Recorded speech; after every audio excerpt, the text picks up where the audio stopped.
오늘 신명기 28장의 말씀으로 한 사람의 갈림길, 이런 제목으로 말씀을 좀 나누려고 합니다. 봉독해 드릴 말씀은 28장 1절로 7절까지 말씀입니다.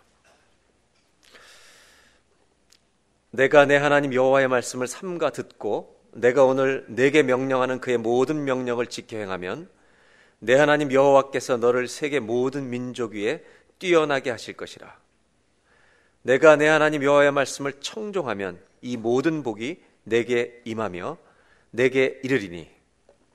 이제 3절부터 제가 읽으면 아멘 하실 분은 아멘 하시면 됩니다. 성읍에서도 복을 받고 들에서도 복을 받을 것이며 내 몸의 자녀와 내 토지의 소산과 내 짐승의 새끼와 소와 양의 새끼가 복을 받을 것이며 내 광주리와 떡반죽 그릇이 복을 받을 것이며 내가 들어와도 복을 받고 나가도 복을 받을 것이니라. 여호와께서 너를 대적하기 위해 일어난 적군들을 내 앞에서 패하게 하시리라. 그들이 한 길로 너를 치러 들어왔으나 내 앞에서 7길로 도망하리라. 아멘. 신명기 28장은 읽기만 해도 기분이 좋아지는 구절로 앞이 다 가득 차 있습니다. 어떨 때는 읽다 보면 웃음이 저절로 입가에 그냥 다 이렇게 자리를 잡을 만큼 읽으면 읽을수록 좋은 구절입니다. 그리고 이 축복의 내용 중에는 이 신명기 28장을 읽어보면 저 같은 세대가 어린 시절에 70년대에 중학교 때부터 우리가 어른 예배를 참석하는데 그때 어머님들이, 권사님들이 교회에서 대표 기도할 때 인용하던 구절들이 다 여기 나옵니다. 12절에 보면 이런 구절이 나와요. 뭐라고 나오냐면 이 하나님이 축복을 주시면 많은 민족에 꾸어질지라도 꾸지 아니할 것이요. 이거 다 옛날 어른들이 기도에 인용하던 구절들이냐. 우리 어린 시절에 얼마나 이걸 많이 울고 먹었는지 모릅니다. 13절에 또 이런 기도를 기억합니다. 머리가 될지언정 꼬리가 되지 않게 하옵소서. 이거 70년대 정말 기도 많이 했던 겁니다. 어른들이. 이게 전부 다 여러분 28장에 축복에 있다는 걸 아십니까? 근데 28장은 축복만 다루고 있지 않습니다. 이렇게 순종의 축복도 다루지만 또 뒤에 가면 불순종의 저주도 다룹니다.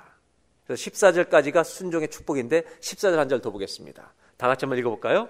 내가 오늘 너희에게 명령하는 그 말씀을 떠나 좌로나 우로나 치우치지 아니하고 다른 신을 따라 섬기지 아니하면 이와 같으리라. 순종할 때 축복이 있다는 겁니다. 그래서 28장은 누가 성경을 읽어도 완전히 반으로 딱 나눠졌습니다. 내용, 분량이 반이 아니라 내용 자체가 정확하게 반입니다. 도표를 잠깐 보겠습니다. 1절로 14절은 순종과 그 축복입니다. 그리고 15절부터 68절까지는 불순종할 경우에 나타날 저주에 대한 이야기입니다. 순종과 축복, 불순종과 저주입니다. 그러면 28장 3절에 제가 어떻게 대조가 되는지 구절을 통해서 좀 여러분 보도록 하겠습니다. 3절을 보겠습니다. 성읍에서도 복을 받고 들에서도 복을 받을 것이며. 우리는 이 말씀이 필요한데 그러나 불순종할 때 어떻게 되냐면 16절에 정반대의 현상이 나타난다는 겁니다. 다 같이 읽어볼까요? 내가 성읍에서도 저주를 받으며 들에서도 저주를 받을 것이며. 순종은 성읍에서도 복이고 들에서도 복인데, 가정에서도 복, 일터에서도 복인데, 여러분 불순종은 가정과 일터가 다 저주라는 것입니다. 6절에 보면 이렇게 되어 있습니다. 들어와도 복을 받고 나가도 복을 받을 것이니라. 순종하면 들어와도 복이고 나가도 복입니다. 여러분 이 복이 꼭 임하시길 바랍니다. 그런데 반대로 19절에는 어떻게 되냐면 들어와도 저주고 나가도 저주입니다. 완전히 대조처럼 보입니다. 그 다음에 7절을 보겠습니다. 하나님의 순종을 하고 하나님 말씀에 정말 순종하며 살면 한 길로 적군이 들어왔다가 7길로 네 앞에서 도망가리라. 그러나 불순종하게 되면 25절 정반대입니다. 내가 그들을 치러 한 길로 나갔다가 네가 그들 앞에서 7길로 도망하는 일이라는가. 이런 얘기입니다. 도표 한 번만 다시 보여주실까요? 정확하게 내용이 반입니다. 순종과 축복, 불순종과 저주. 그런데 분량이 어디가 훨씬 많을까요? 축복이 많아요, 저주가 많아요? 하나님은 우리에게 축복을 더 주고 싶어 하신 분이에요, 저주 주고 싶어 하는 분이에요? 축복을 주고 싶어 하는 분이 우리 아버지인 줄로 믿습니다. 근데 왜 저주가 훨씬 많을까요?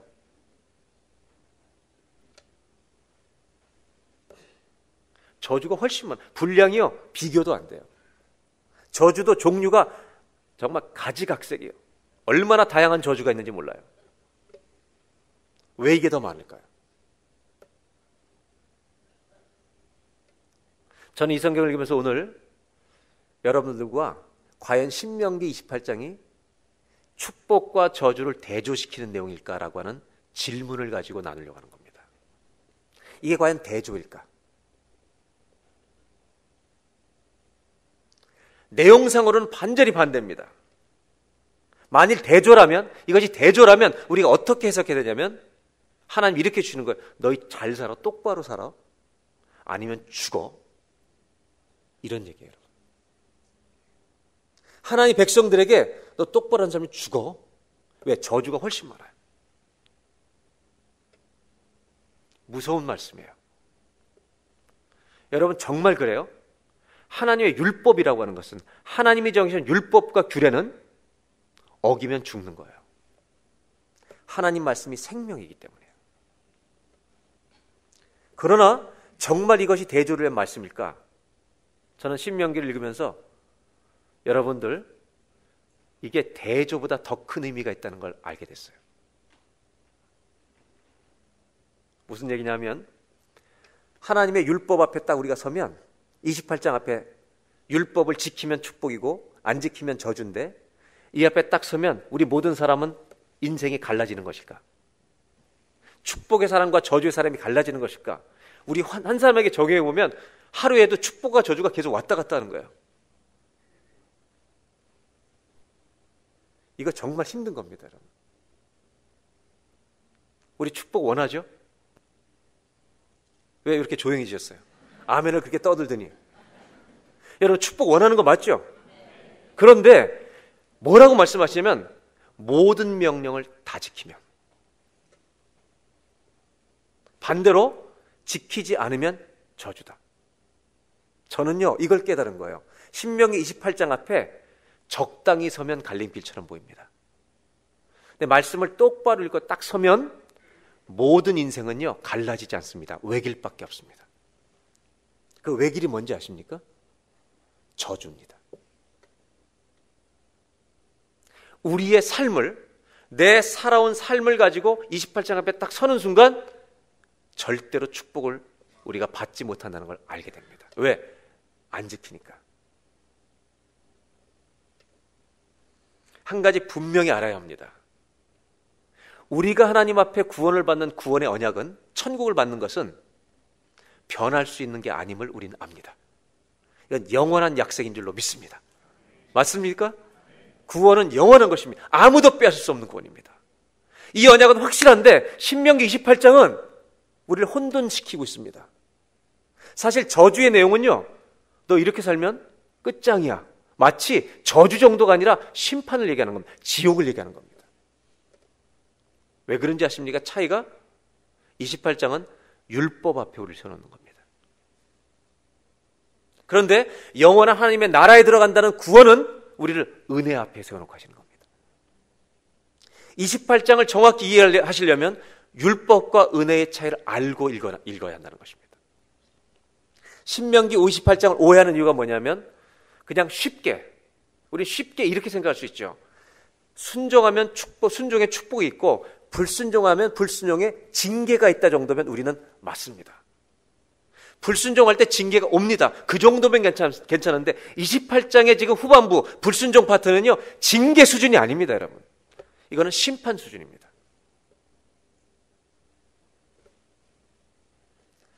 여기서 우리 고민이 있는 겁니다. 은혜를 입은 우리들이 이 신명기 28장을 어떻게 받아들여야 되는가? 갑자기 우리 지금 얼굴이 근심빛으로 다 지금 바뀌고 있습니다. 신명기 14장 2절에 이런 말씀이 있습니다. 다 같이 한번 읽겠습니다. 시작. 너는 내 하나님 여호와의 성민이라. 여호와께서 지상 만민 중에서 너를 택하여 자기 기업의 백성으로 삼으셨다. 여러분, 우리를 하나님이 하나님 백성으로 삼으실 때, 하나님 나라의 기업을 유업으로 주실 때 우리의 행위를 보고 주신다는 적은 단 한 번도 없습니다. 하나님 나라 아버지의 유업을 받는 것은 100% 행위가 아니라 믿음으로만 받는 것입니다. 이것을 하나님은 언제나 강조해 왔습니다. 그렇다면 오늘 이 성경에 이 하나님의 귀한 우리를 볼 때 행위를 본 게 아니라 믿음을 보고 우리를 구원해 주시고 하나님의 나라를 주셨는데, 이런 약속을 준 하나님이 신명기 28장에는 순종하면 축복이고 불순종이면 저주다. 보통 저주가 아니에요. 지옥 같은 저주예요. 우리는 그러면 28장을 그대로 말씀 그대로 적용하면 축복에 갔다가 저주에 갔다가 정신없이 왔다 갔다 하는 겁니다, 지금. 그래서 28장을 똑바로 이해합니다. 내가 어디에 있는 것인지. 다시 28장을 정신 차리고 좀 생각해 보려고 합니다. 이스라엘 백성이 율법을 어기면 버림을 받는 것인가? 저주가 임하는 것인가? 하나님이 우리에게 주신 구원이 이것인가? 율법으로만 말하자면 그렇다는 겁니다. 율법으로만 말하면 우리는, 여러분, 28장의 축복을 받을 자신이 있으세요? 없으세요? 있어요? 없어요? 없어야 정상입니다. 그러므로 우리는 이렇게 말해야 합니다. 따라 하실까요? 들어가도 저주, 나가도 저주. 근데 왜 저주에서 작아질까요, 소리가? 이런 생각 하시는 거 아니에요, 여러분? 괜히 저주라고 말 꺼냈다가 이게 말이 씨가 되는 거 아니야? 이런 기복신앙이 있는 거 아니에요, 여러분? 여러분, 저주는 예수 믿는 자에게 끝나버린 거예요.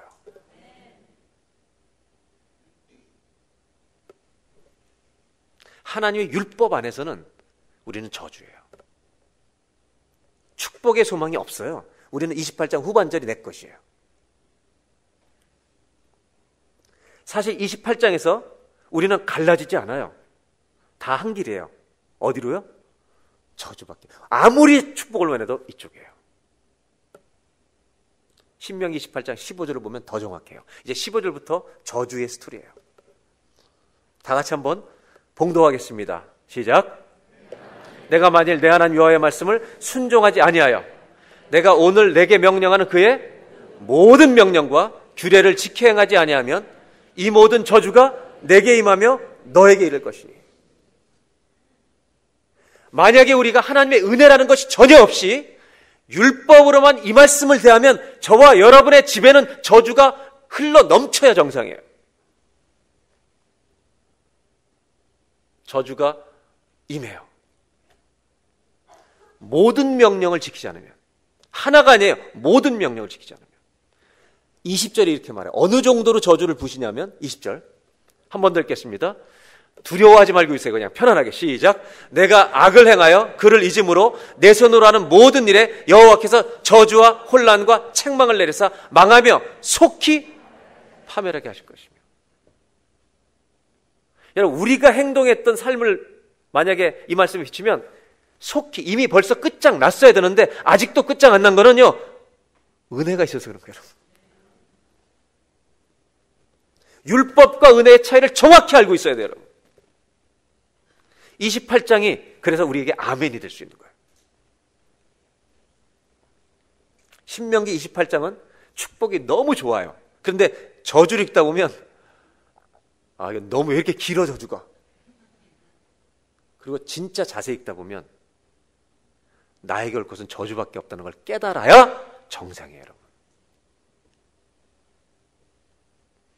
말씀을 거짓 없이 읽으면 우리는 28장의 축복을 포기해야 합니다. 탕자 얘기를 하면서 이걸 좀 설명드리려고 합니다. 탕자가 죽게 되었을 때 자기가 이제 저주 가운데 죽어가는 거죠. 그때 아버지 집으로 돌아가기를 결정합니다. 그때 회개하고 가죠. 내가 아버지 집에 살아야 되니까, 먹고 살아야 되니까 아버지 집에 살아야 되겠다. 그리고 가서 하늘과 아버지께 죄를 얻었다고 말할 거라고 결정합니다. 그때 이 탕자가 마음속에 한 가지 결정을 더 합니다.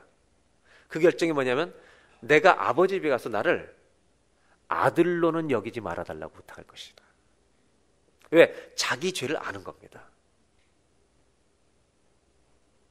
여러분, 아들이 아들로 여김받지 않는 것은 저주입니다. 이것이 신명기 28장을 바르게 이해하는 겁니다. 이 아들은요, 똑바로 이해한 겁니다. 내가 이렇게 불순종을 살았기 때문에 아버지의 아들이라고 부를 자격이 없다는 것을 고백하러 가는 겁니다. 그래서 간 겁니다. 그런데 상황은 달라지더라는 겁니다. 아버지가 오늘부터 종해 이렇게 얘기했어요? 아니면 아들로 껴안아 버렸습니까? 아들로 껴안아 버린 겁니다. 여러분, 아들이 이 모든 것을 이루지 않은 것입니다. 아들의 부채를, 아버지의 유산을 다 방탕하고 써버린 이것을 아들은 갚을 수 없는 겁니다. 여러분, 이것은 우리가 이렇게 이해합니다. 구원을 이해할 때 우리가 우리의 죄를 스스로 해결하고 구원받을 수 있는 게 아니라는 겁니다. 갚을 수 없는 것을 아버지가 아십니다. 아버지는 가라지 끼워주고 신발 신겨주고 제일 좋은 옷을 입혀버립니다. 그리고 아들로 삼아버립니다. 이것을 우리는 뭐라고 얘기하냐면 은혜라고 얘기하는 것입니다. 맞습니까? 은혜를 입은 겁니다. 여러분이 여러분의 자녀를 종으로 대하면 아이겐 저주가 되는 겁니다. 아주 그냥 쉽게 설명을 드릴게요. 오해하진 마시길 바라요. 아이들이 대학을 가서 론을 해서 공부했는데 그 론을 애들 걸로 하면 종이 되는 겁니다. 근데 그걸 부모가 지면 걔는 아들이 되는 겁니다. 그냥 팍 오죠 지금. 와요 안 와요? 학자금 네가 아파? 네 거야. 그건 종이에요, 종. 아버지는요 갚아주는 겁니다. 그러나 애가 망가질까봐, 이렇게 살면 망가질까봐 부모를 의지하고 평생 살까봐 네가 갚아라, 독립심을 키운다면 그건 아들로 대하는 거예요. 뭐 또 아멘까지 하세요 여기. 근데 개념은 이렇다는 겁니다. 아들의 짐을 끝까지 안 풀어주는 겁니다. 그건 종으로 만드는 겁니다. 그런데 여러분, 탕자의 비유에는 하나님 아버지의 마음이 숨겨져 있습니다. 이 안에는 하나님 아버지의 마음이 거침없이 드러납니다. 아버지는 아들에게 절대로 죄값을 요구하지 않으신다는 겁니다. 그를 종 삼으면 아들의 평생 저주가 되는 겁니다. 그래서 아버지는 아들을 껴안아 버립니다. 그 대신 이 아들이 저질른 모든 죄의 짐을 아버지가 감당하기로 결정하는 것입니다. 이것을 은혜라고 말하는 겁니다. 부채가 있는 한 종입니다. 탕감받지 못하면 종입니다. 그런데 잘 생각해 보세요. 아버지가 내 모든 죄를 용서해 준다는 걸 깨닫는 순간, 이걸 은혜를, 사랑을 아는 순간, 이 아들의 마음은 아버지께 순종하고 싶은 마음이 생길 줄로 믿습니다. 순종이라고 하는 것은 억지로 하는 게 아닙니다. 심판을 피하려고 순종하는 게 아닙니다, 여러분. 순종은 그분이 나를 사랑하는 것을 알 때 시작되는 겁니다. 신앙생활은 고역이 되시면 안 됩니다. 신앙생활은 자연스럽게 터져야 합니다. 만약에 그것이 터지지 않는다면 여러분들은 첫사랑을 잃어버린 것입니다. 이것을 내비게이션 가지고 좀 설명드리려고 합니다. 우리가 내비게이션 시스템을 잘 아니까 탕자가 아버지 집으로 돌아갈 때 내비게이션을 어디다 맞췄었겠어요? 목적지를 아버지 집에 딱 맞춘 겁니다. 근데 요즘 내비게이션이 정신이 없어갖고 요새 이상한 데로 안내할 때도 있습니다. 그래서 가고 있는 겁니다. 갔어요. 갔는데 종으로 삼아달라고 갔는데 자기를 먹여 살려주시고 모든 것을 용서해 주시고 아들로 껴안는 순간, 그날부터, 그 구원받는 날부터 그 마음속의 아들은 목적지가 어디냐면 순종이라고 하는 데스티네이션이 정해지는 겁니다. 여러분, 순종이라는 것은 구원받는 날 결정되는 겁니다. 우리 모두는 예수를 믿는 순간 순종의 방에 결정됩니다. 그런데 문제는 뭐냐면 내비게이션을 틀고 가다가 지멋대로 갈 때가 있는 거예요. 우리한테 꺼지기도 하고. 그리고 혹시 내비게이션을 켜놓고 여러분 가시다가 내가 길을 다른 길로 가면 여자가 나와서 떠들기 시작합니다. 한국 가면 더 이상하게 떠듭니다. 유턴해라, 좌회전해라. 집에서 많이 듣던 소리가 계속 잔소리가 나옵니다. 그런데 우리 예수 믿는 사람이 순종의 방향이 정해져서 순종을 향해 가려고 하는데 우리의 연약함 때문에 불순종으로 넘어질 때가 있다는 겁니다. 그때 내비게이션의 여자 음성은 들리지 않습니다. 그때 성령의 탄식이 들리기 시작한다는 겁니다. 성령님이 우리 때문에 우신다는 겁니다. 이것이 크리스찬의 삶입니다. 그것을 무시하는 사람은 점점 성령에 둔감해질 것입니다. 아주 길들여져 버립니다. 성령님이 가슴을 쳐도 못 드는 사람이 있습니다. 고난을 줘도 못 드는 사람이 있습니다. 그러나 그 순종에 예민한 사람은 바람만 부르셔도 깨닫습니다. 자, 이제 신명기 28장을 우리의 구원과 연결시켜서 설명을 드리려고 합니다. 우리가 예수님을 믿는 순간 하나님의 자녀가 되는 이 놀라운 권세는, 천국을 빼앗기 전 이 놀라운 권세는 행위로 되는 게 아닙니다. 오직 믿음으로 되는 것입니다. 이것을 은혜라고 말하는 겁니다. 그렇다면 신명기 28장이 말하는 것은 무엇인가? 율법으로 말하는 이 28장을 율법으로만 말한다면 우리에게는 반드시 저주가 와야 합니다. 그 땅을 받을 수가 없습니다. 율법으로만 말하면 모든 것을 잃어버려야 정상입니다. 그러나 구약에 율법만 있는 것이 아닙니다. 은혜가 있습니다. 하나님의 언약이 있습니다. 무조건적인 은혜의 법이 같이 있다는 것입니다. 그렇다면 어떻게 우리는 이 율법의 저주에서 벗어날 수 있게 되는가? 신명기는 이것만을 얘기하고 있는 것이 아니라 이것을 잘 이해할 수 있도록 이미 21장에 27장에 저주가 무엇인지를 다 설명해 주고 있습니다. 21장을 보겠습니다. 하나님이 이스라엘 백성들한테 부탁하신 것입니다. 사람이 만일 죽을 죄를 범하거든 너희가 그를 죽여 나무 위에 달거든, 혹시라도 나무에 달거든 그 시체를 나무 위에 밤새도록 두지 말고 그날에 장사하여 내 하나님 여호와께서 너에게 기업으로 주는 땅을 저주의 땅으로 만들지 마라. 부정하게 만들지 마라. 왜냐하면 다 같이 읽겠습니다. 나무에 달린 자는 하나님께 저주를 받았습니다. 여러분, 하나님은 어떤 사람을 저주받았다고 정해주셨냐면 나무에 매달려 죽어있는 사람을 저주받은 자라고 신명기에서 정확히 말씀해 주신 겁니다. 그래서 어떤 사람이 너희가 화가 나서 나무에다 매달아 죽어버렸으면 해가 지기 전에 빨리 끌어내려라. 왜? 나무에 매달려 죽었다는 것은 저주를 상징하기 때문에 하룻밤이 지나면 그 땅이 여호와의 저주를 받는다는 거예요. 여러분, 대답해 보세요. 어디에 매달린 자가 저주라고요? 나무에. 또 한 가지 저주의 정의가 있습니다. 신명기 27장, 28장을 얘기하시기 바로 전에 27장 26절에 이렇게 말합니다. 이 율법의 말씀을 실행하지 아니하는 자는 저주를 받을 것이라. 그 다음에 더 무서운 말이 있습니다. 저주를 받으라 할 것이요 모든 백성은 아멘으로 받으라는 겁니다. 자, 우리 26장을 은혜 안에서 읽겠습니다. 두려워하지 말고. 오늘 아침에 저주라는 얘기를 너무 많이 해서 죄송하긴 한데 이걸 저주를 정확히 알아야 은혜를 정확히 알 수 있기 때문이에요. 26절을 다 같이 한번 읽겠습니다. 시작. 이 율법의 말씀을 실행하지 아니하는 자는 저주를 받을 것이라 할 것이요 모든 백성은 아멘 할지니라. 교회를 다니는 우리들이 똑바로 알아야 될 게 있다는 겁니다. 하나님의 율법의 말씀을 하나라도 실행하지 않는 자는 저주받을 사람이라는 거예요. 그거를 아멘 하라는 거예요. 여러분, 아멘입니까? 아멘이에요. 그런데 어떻게 28장의 축복이 우리한테 올 수 있냐는 거예요. 불가능하다는 걸 아셔야죠.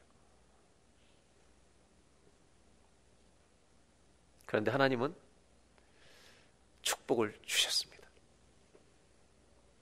이 구약의 율법을 다 만족시키면서 이것을 갈라디아서 3장의 사도 바울은 이렇게 풀어줍니다. 무릇 율법 행위에 속한 자들은 저주 아래 있나니 기록된 바 누구든지 율법책에 기록된 대로 모든 일을 항상 행하지 아니하는 자는 저주 아래에 있는 자라. 어디 것을 인용하는 거예요? 신명기 27장을 그대로 인용하는 겁니다. 율법책에 기록된 대로 행하지 않는 사람은 다 저주 아래 있다. 그런데 11절, 하나님 앞에서 아무도 율법으로 말미암아 의롭게 되지, 율법으로 말미암아 율법 앞에서 율법을 지켜서 축복받을 사람은 아무도 없어요. 율법 앞에서 인생은 갈라지지 않습니다. 길은 하나밖에 없어. 왜 길이에요? 율법 앞에는 저주밖에 없어요. 아무도 율법으로 의롭게 되지 못할 것이 분명하니 이는, 의인은 율법을 지켜서 영생을 얻는 게 아니라 믿음으로만 살 것이니라. 우리가 하나님의 나라의 축복의 유업을 받을 수 있는 길은 율법을 지켜서 오는 것이 아니라, 제가 순종을 무시하는 게 아니에요. 순종은 오늘 끝에 얘기할 거예요. 율법을 무시하는 것도 아니에요. 하나님의 거룩한 법이에요. 그런데 그것을 지킬 수 있는 우리의 거룩함이 없죠. 우리는 죄성으로 가득 차 있으니까. 우리가 이 율법 앞에 의롭게 되고 축복받을 수 있는 길은 없어요. 행위로는. 오직 하나님 앞에 의롭다함을 받는 길은 믿음으로밖에 없다는 거예요. 근데 누구를 믿는 것이냐? 이걸 정확하게 사도 바울은 구약을 풀어내고 있는 거예요. 12절, 율법은 믿음에서 나온 것이 아니니, 믿음에 기초한 것이 아니니 율법을 행하는 자는 그 가운데 살리라. 율법만 정말 100% 지키면 하나님이 구원시켜 주시겠다는 거예요. 그 율법을 지킬 수 있는 자는 아무도 없어요. 그래서 13절에 이렇게 말하고 있죠. 이게 놀라운 말씀이죠.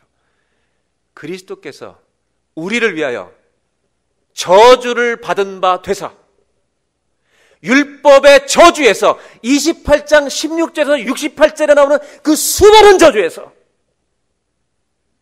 예수님이 십자가에 매달려 저주받은 자가 되셔서 그 모든 저주를 가져가셨기 때문에 그 저주는 어떤 것 하나도 예수 믿는 자에게 임하지 못하도록 그 저주에서 축복으로 옮겨주신 분이 예수 그리스도라는 걸 잊지 말라는 것입니다. 이것이 복음이라는 겁니다. 우리가 28장 앞부분에 그렇게 웃으면서 좋아했던 축복이 우리한테 거저온 것이 아니라, 당신이 하나님의 저주가 되셔서, 그냥 나무에 매어 달린 자가 되셔서 십자가에 매어 달려 저주받은 자라 모든 것을 다 알도록 구약의 율법의 모든 저주를 다 받으시고, 그러나 그분은 율법의 의를 이루셨음에도 우리를 어떻게 했다고요? 속량하셨습니다. 여러분, 28장은 플랜 A 아니면 B다가 아니에요. 플랜 A를 주시기 위해서 플랜 B를 설명하시면 이 플랜 B는 내가 가져갔다고 말씀하시는 거예요. 예수를 믿는 자는 저주가 끝난 줄로 믿습니다. 이게 복음이에요. 그리스도께서 우리를 위해 저주를 받은 바 되사 율법의 저주에서 우리를 속량하셨으니, 우리를 그 저주, 28장 우리가 읽었던 뒷부분의 모든 저주를 예수님이 가져가신 줄로 믿습니다. 할렐루야! 그 주님을 우리가 어떻게 찬송하지 않을 수 있겠어요? 기록된 바 나무에 달린 자마다 저주 아래 있는 자라, 신명기를 또 인용하잖아요. 그분이 이 저주를 가져가셔서 결국 어떻게 하시려고, 왜 이렇게 하셨냐? 14절에 답이 나와요. 14절 다 같이 우리가 믿음으로 읽습니다. 시작. 이는 그리스도 예수 안에서 아브라함의 복이 이방인에게 미치게 하고 또 우리로 하여금 믿음으로 말미암아 성령의 약속을 받게 하려 함이라. 아멘. 여러분 잘 보세요. 그리스도 예수 안에서 아브라함에게 주셨던 그 축복의 영원한 약속이 아브라함에게 이 가나안 땅을 영원한 기업으로 주리라. 하나님이 무조건적 언약으로 주신 은혜의 법이 있다는 거예요. 이 아브라함의 복이 이방인에게, 우리에게, 한국 사는 우리에게까지 미치게 하는데, 이것이 뭐를 통해서 왔느냐? 예수 안에서, 영어 성경에는 through Christ Jesus예요. 그분을 통해서만 온다는 거예요. 여러분 28장 1절에 14절에 우리가 그렇게 좋아하는 축복은 우리가 취할 수 있는 게 아니에요. 누구를 통해서만 와요? 누구를 통해서만 와요? 예수 그리스도를 통해서만 온 거예요.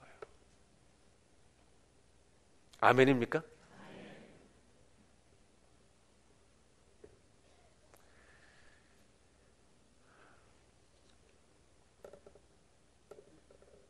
예수님을 통해서 우리에게 어떤 일이 난 것입니까? 아브라함에게 약속하신 축복, 하나님이 약속한 영원한 축복이 예수님 안에서만, 그분을 통해서만 우리 것이 되는 겁니다.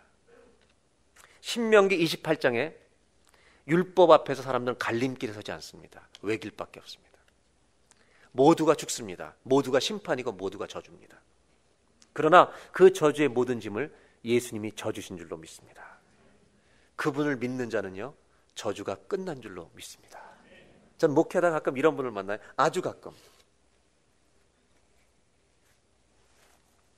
목사님, 우리 집에 가게에 저주가 흐르는 것 같아요.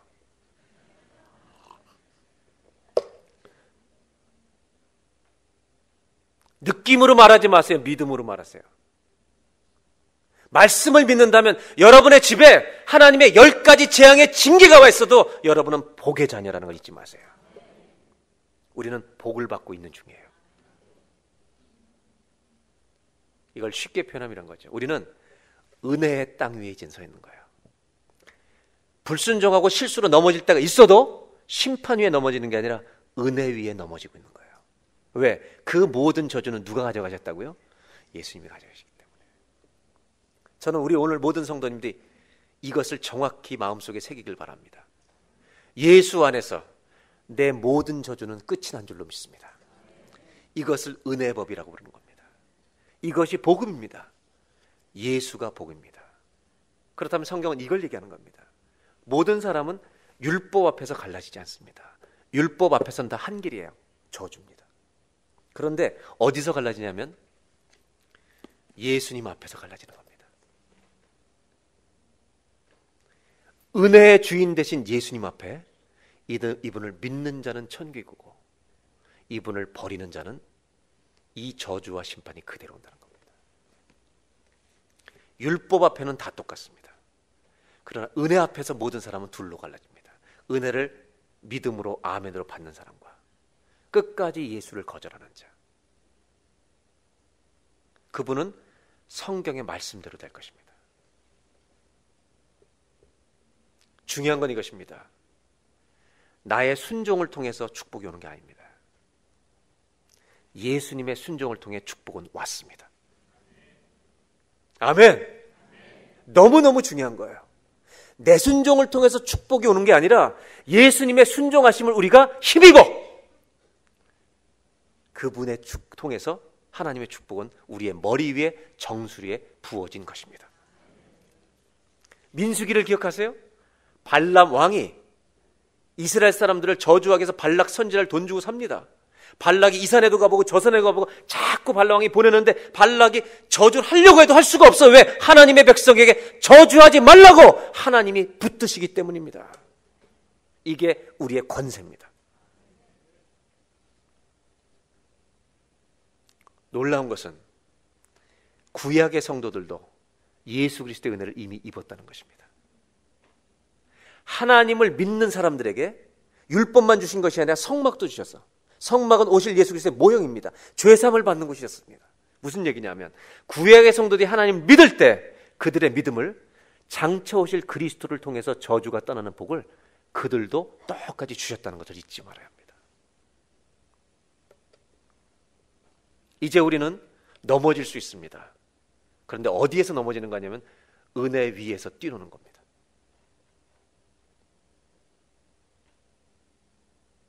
아멘? 은혜 위에서 넘어지는 거예요. 그러면 두 가지 위험이 있습니다. 여기서 첫 번째 위험은 그럼 율법 안 지키고 마음대로 살아도 이제는 되는 거네. 그래서 이런 복음을 강조하다 보면요 자기 삶을 가볍게 여기는 내 마음대로 살아도 되겠네라고 생각하는 율법을 무시하는 사람들이 나타날 수 있다는 겁니다. 그래서 이단 중에는 어떤 이단이 있냐면 여러분이 아시는 이단 중에 구원파라는 계열의 이단은 우리가 예수 믿을 때 의롭다함을 받는 게 아니라 의인이 되어버린다고 가르치는 겁니다. 그래서 회개할 필요도 없다는 겁니다. 조심하셔야 합니다. 율법은 끝까지 필요합니다. 하나님의 거룩한 법입니다. 그러나 율법으로는 구원을 얻을 수 없습니다. 믿음으로 구원을 얻을 수 있다는 것입니다. 그럼 하나님 말씀하신 건 뭐냐? 이제 순종에 대한 얘기를 이제 하려고 하는 겁니다. 한 가지 위험은 율법을 무시하고 구원받았으니까 은혜에 뛰노라. 이제 그럼 마음대로 죄 짓고 살아도 구원받는구나. 이거는요 은혜를 모르는 얘기입니다. 두 번째 위험은 뭐냐면 구원을 잃어버릴까 봐 순종하는 겁니다. 이거는요 종으로 사는 겁니다. 심판받을까 봐 순종하는 거 아닙니다, 여러분. 우리에게 저주는 예수님 때문에 끝난 것을 믿으시길 바랍니다. 그러면 순종은 어디서 나오느냐? 은혜를 알기 때문에 순종하고 싶은 것입니다. 순종은 하나님의 사랑을 아는 자만이 그렇게 살고 싶어지는 자연스러운 열매라는 겁니다. 그래서 저와 여러분은 예수님을 믿는 순간, 아버지 집에 돌아오는 순간, 구원자 주님을 붙드는 순간 우리 마음속에 결심을 하나 한 것입니다. 이게 구원입니다. 그 결심은 성령님이 주신 겁니다. 뭐냐? 내 인생의 이제 내비게이션의 단어는 순종입니다.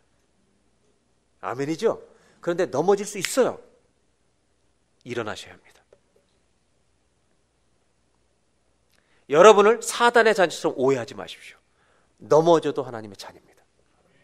옆에 분하고 오늘 이렇게 인사하면 좋겠습니다. 일어나십시오. 일어나십시오. 7번 쓰러져도 일어나시오. 8번 일어나십시오.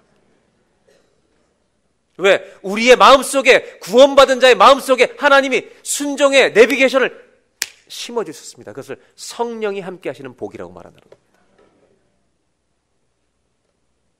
이제 주님 말씀하신 건 이것입니다. 내가 이렇게 은혜를 주었는데, 너의 영원한 죄짐과 저주를 다 가져가 주셨는데 아직도 바람에 있는 곁처럼 왔다 갔다 하며 살 거예요. 이제는 내 자녀답게 순종이 양식이 되면 안 되겠냐. 주님은 우리를 권면하시는 겁니다. 그래서 저는 이렇게 나누고 싶어요. 순종은 강요가 아닙니다. 신앙생활은 고역이 아닙니다. 신앙생활은 감사해야 합니다. 기쁨이어야 합니다. 그런데도 그 은혜를 분명히 받은 건 맞는데 여러분, 자꾸 넘어지는 사람이 있습니다. 첫사랑을 잃어버린 사람이 있습니다. 그래서 성경은 뭐라고 말하는지 아세요? 여러분, 지금이 은혜 받을 만한 때다. 성경은 뭐라고 얘기하냐면 은혜의 자리로 돌아가라는 것입니다. 은혜의 자리를 잃어버릴수록 내 신앙은 형식이 되고 첫사랑을 잃어버리고 순종이 아니라 불순종이 몸에 익숙해진다는 겁니다. 오늘 하나님의 이 복음 안에서 우리 모두가 이 신명기 28장을 다시 한번 마음속에 새기시면서 우리의 28장 1절로 14절의 축복의 성취는 내가 하는 것이 아니라 예수 그리스도를 통해서 주님이 주신 놀라운 선물이라는 것을 아멘으로 받고, 아멘 아멘, 아멘. 들어가도 복을 받고, 따라하실까요? 들어가도 복을 받고, 나가도 복을 받고, 성읍에서도 복을 받고, 들에서도 복을 받고, 가정에서도 복이고, 일터에도 복이고, 하나님이 죄 때문에 징계하실지라도 그것이 복이라는 것을 믿는 자가 되어야 할 것입니다. 오늘 설교를 3가지로 요약해서 정리할 것입니다. 한번 따라하시기 바랍니다. 예수님 때문에 모든 저주는 끝이 났습니다. 아멘. 아멘. 혹시 저한테 찾아와서 목사님, 우리 집에 가게에 흐르는 저주가 있는 것 같아요. 이 말하면 내가 거꾸로 매달아 버릴 거야, 그냥.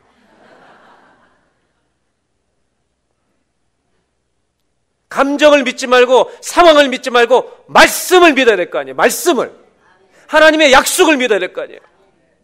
얼마나 나를 사랑하시면, 얼마나 내가 정말 순종의 열매를 맺는 하나님의 향기를 내는 사람이 되길 원하시면 고쳐주려고 고난을 주시겠어요? 고난도 복인 거예요. 우리 인생의 28장 1절로 14절이 우리에게 부어졌고 16절로 68절은 예수님이 십자가에서 가져가 버린 줄로 믿습니다. 오늘부터 복 안에 있다는 걸 믿으시길 바랍니다. 어떻게 이 복이 왔느냐? 넘버 2, 다 같이 따라하시죠. 예수님 때문에 하나님의 축복이 내 것이 되었습니다. 아멘. 아멘 아멘입니다. 뭐 때문에 축복이 내 것이 된 거예요? 28장의 축복이 예수 그리스도를 통해서만 오는 거예요. 이거는. 그러면 우리가 대답할 거 아닙니까? 이제는 반응을 해야 될 거 아니에요. 이런 축복을 받았다면.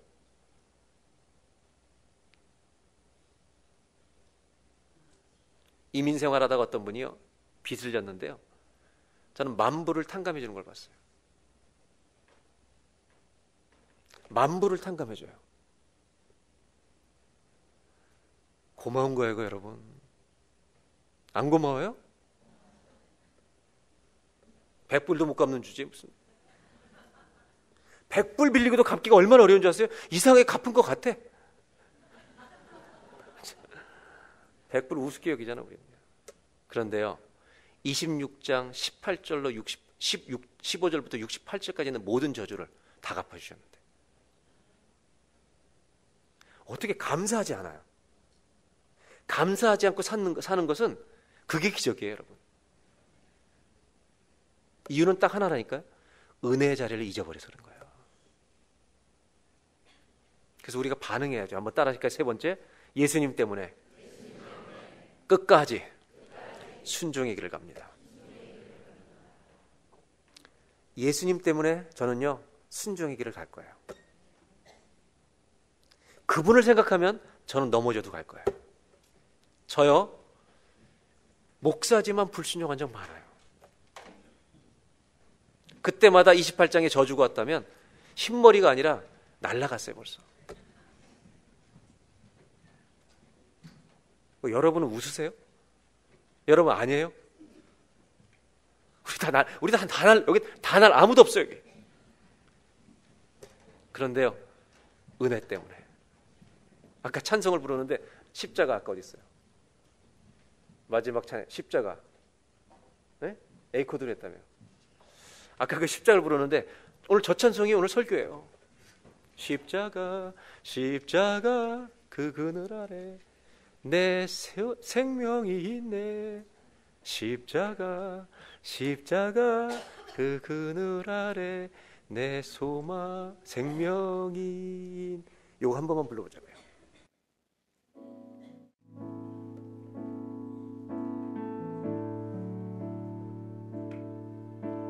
십자가만. 십자가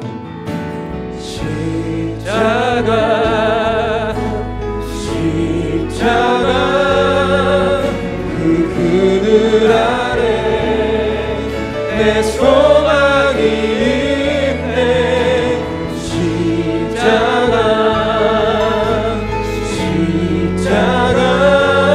그 그늘 아래 내 생명이 있네. 십자가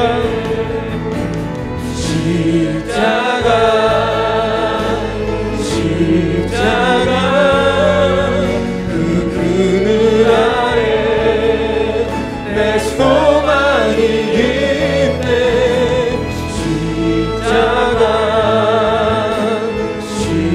십자가 그 그늘 아래 내 생명. 다시 한번 십자가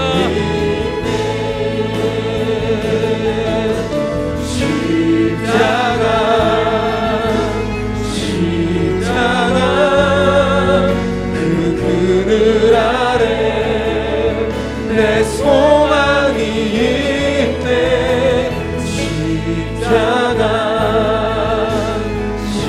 십자가 그 그늘 아래 내 생명이 있네. 네, 설교를 마무리해야죠. 저는 신명기를 읽으면서 신명기의 주제를 모든 사람이 순종이라고 생각했어요. 거의 다 그래요, 신학자들이. 저도 동의해요. 그러나 저는 순종을 다른 단어로 정리했어요. 신명기의 주제는 순종하라가 아니더라고요. 못해요, 우리는. 신명기의 주제는 네가 이 은혜를 아니? 신명기의 주제는 뭔지 아세요? 순종보다 더 중요한 단어, 하나님을 사랑하라는 거예요. 순종은 거기서 나오는 거예요. 여러분, 우리의 모든 저주를 가져가신 15절부터 68절까지 그 각양각색의 저주를 다 가져가신 주님을 찬송해야 되지 않겠어요? 평생의 예배자가 되시길 바라요. 저는 그래서 마지막으로 이 찬양을 같이 부르고 그 주님의 아름다우심을 찬양하고 기도하면 좋겠어요.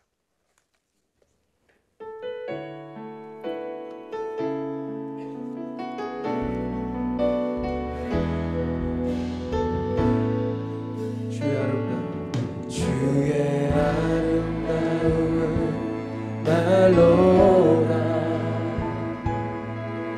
영원할 수 없고 주님의 그 놀라우심을 다 표현할 수가 없네. 누가 그 지혜를 깨닫고 누가 깊은 사랑 증명할까. 보좌에 앉으신 주의 위엄 아름다우신 주님. 내가 주를 경외함으로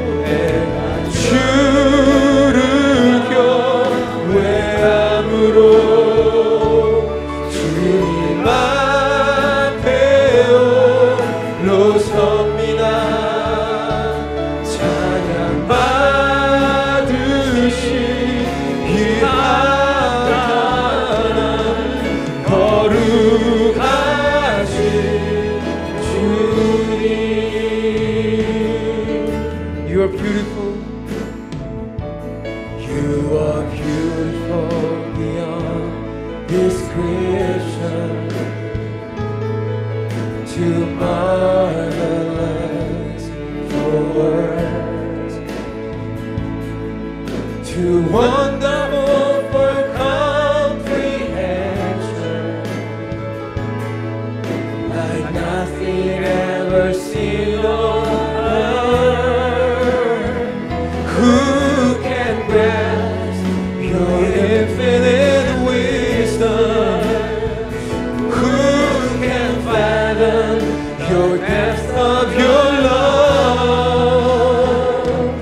You are beautiful beyond description. Majesty, majesty, enthroned above. And I stand in awe of you. I stand in awe of you. Holy God, to whom all praise is due. I stand in awe of you. I stand and I stand in awe of you. I stand in awe of you. Holy God, to whom all praise is due. 우리 다시 한번 목소리 높여서 찬양합시다. 내가 주를 경외함으로, 내가 주를 경외함으로 주님 앞에 홀로 섭니다. 찬양 받으시기 합당하면 주님 거룩하. 다시 한번 우리 전심을 다해서 고백합시다. 내가 주를 경외함으로, 내가 주를 경외함으로 주님 앞에 홀로 섭니다. 찬양 받으시기 합당한 거룩하신 주님.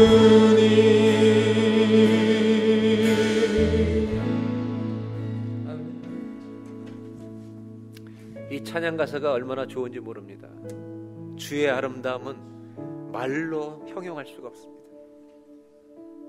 그 예수 그리스도를 통해서 우리에게 행해 주신 일은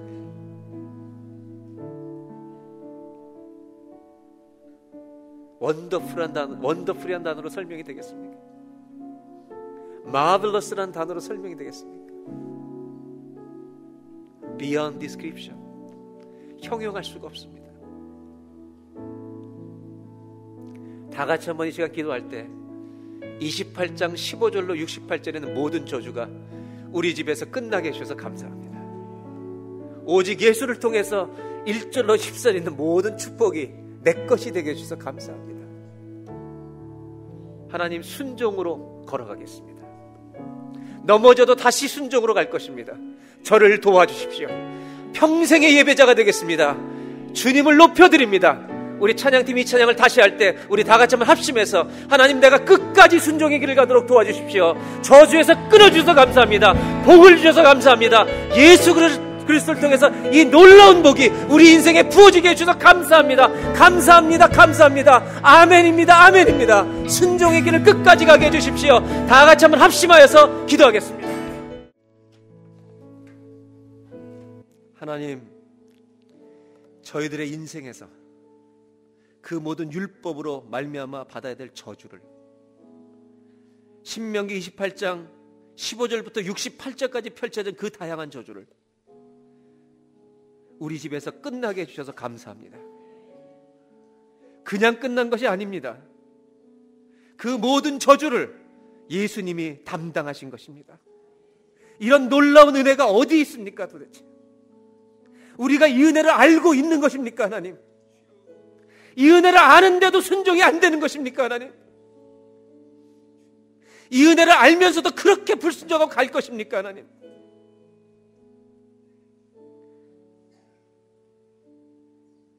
하나님, 열정이 식었습니까?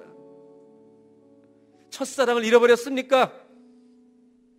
불순종의 노예가 되어 있습니까? 은혜를 잊어버렸기 때문입니다. 십자가의 은혜로 돌아가게 하여 주시옵소서. 오늘 그 은혜가 내 가슴을 하나님이 망치로 때리듯 아버지의 은혜로 내 가슴을 두들겨 주시옵소서. 하나님, 내가 너를 이렇게 사랑했는데 그렇게 또 살래? 너희가 그렇게 네 길로 또 갈래? 하나님, 내 평생 죽는 날까지 주를 위해 열심히 살겠습니다. 이것은 대단한 일이 아닙니다. 너무나 당연한 일이라 합니다. 오늘 이 예배를 통해 그 결단과 헌신이 회복되게 하여 주시옵소서. 내 인생을 주께 드립니다. 하나님 앞에 산 제물로 드립니다. 끝까지 순종하겠습니다. 넘어져도 다시 일어나겠습니다. 왜냐하면 모든 저주를 가져가신 은혜 제가 잊지 않기 때문입니다. 하나님, 나가도 복을 받게 하시고 들어가도 복을 받게 하시고 그 복을, 아브라함에게 주셨던 그 복을 예수 그리스도 안에서 우리로 누리게 하시니 감사합니다. 평생 잊지 않겠습니다. 평생 주님을 찬송하겠습니다. 주의 아름다우심은 어떤 단어로 표현할 수 없습니다. 주님 사랑합니다. 예수님의 이름으로 기도합니다.